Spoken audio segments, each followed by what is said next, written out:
How you doing, man? I know you've been waiting for a while. No worries. I've been watching you for a long time and reading you all the way back since hardball and everything. I appreciate it, man. Really been on the come up. I've really been impressed with what you've been doing the past year. Me and my cousin are big fans. Thanks, man. So anyway, I have a lot of things I think about the Shanahan regime. When I watch you and Vish on Mondays, you guys seem to have a very similar opinion. One of the biggest things that really bothers me is talking about the quarterbacks and his scheme. The excuse has always been, and we always heard it, oh, give them 2 or 3 years. They're going to be so great. They need to just figure everything out. And once they got it down, CJ Beathard, he's going to look like Kirk Cousins 2.0. Blah, blah, That's blah. right. But it didn't happen. Terrible. Another thing, like Jimmy, he was at his absolute best when he knew almost nothing in the offense, and Kyle hadn't done anything to him. And his quarterbacking has actually gone worse. If you look at his foot movement, everything, mechanics, it's so much worse. You could argue that being exposed to Kyle Shanahan is the worst thing that ever happened to Jimmy Garoppolo. Exactly. Yeah. So that's my biggest thing when it comes to drafting a first-round quarterback, which I totally agree with you. Every freaking year, you should pretty much be taking one these days. But that being said, when they get one, Josh Allen. Expect? Exactly. Yeah. Josh Allen coming out was not that great. This guy, Brian Daboll, gets him, turns him into a superstar. In contrast, we somehow seem to have the worst possible coaches on the planet. So I'm personally a big Trey Lance guy, but, we'll see what happens. If CJ Beathard regressed, why would Trey Lance improve?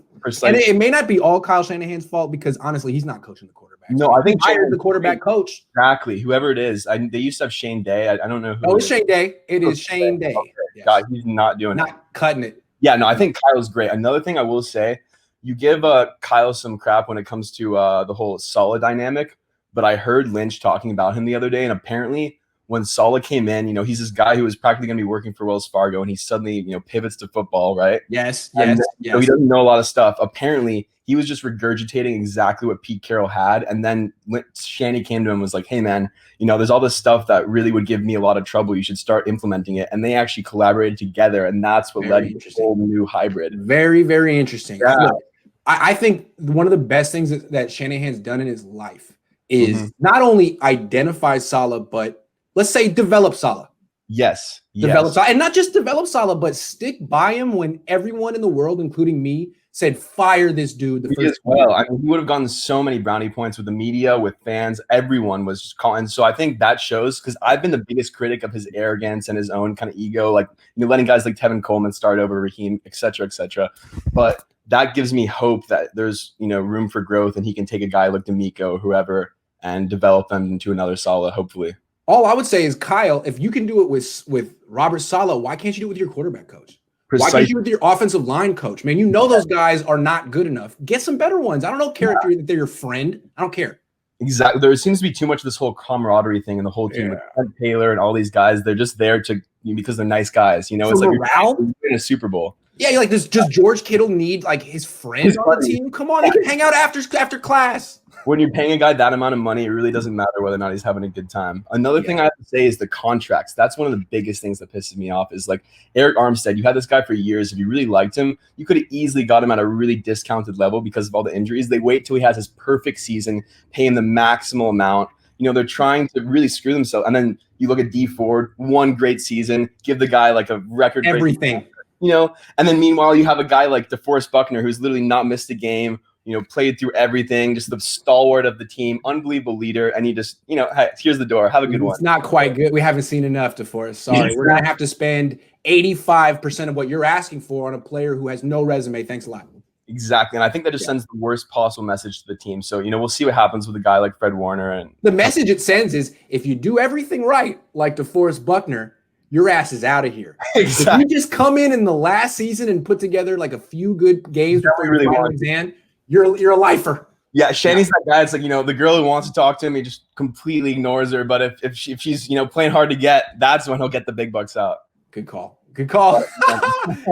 You definitely got the psychology of Shanny down, which is fun. I think we both do. But I'm hoping to see some room for growth, because I really do believe that, beyond all the ego and everything else, when it purely comes down to just, intelligence and understanding scheme, I think that maybe besides Kansas City, like the 49ers are that team. I agree. Here's the thing. I've been thinking about it a lot and talking about it with coaches.